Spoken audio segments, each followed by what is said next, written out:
come here today to join the protest about the armaments fair that's taking place alongside the Farnborough Air Show.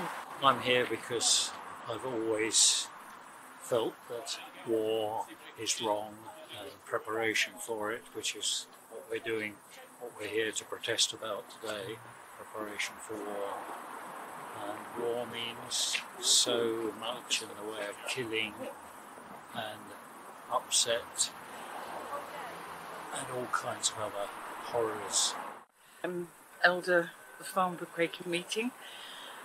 I'm not by nature a demonstrator at all, but some of our local Quakers were going to be here today, and I wanted to be here in solidarity with them.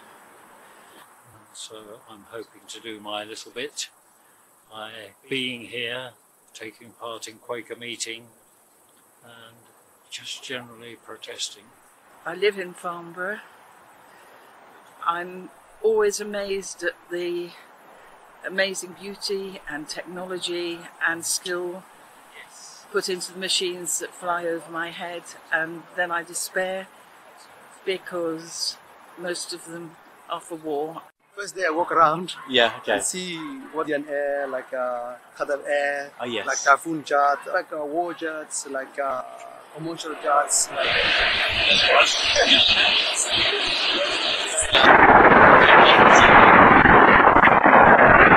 We haven't learned any lessons in 6,000 years, have we? It's just worse than ever, isn't it? My boys are 50 plus now. One lives up the road. I'd always tell them, because they had their hands over the ears when they came out of school. There was a plane called a Vegan, Swedish fighter. It used to go straight up. I mean, the kids used to freak out. It used to take the tiles off the roof. People are saying, well, you know, it's waking up my kids. And they say, well, you've moved to Farnborough.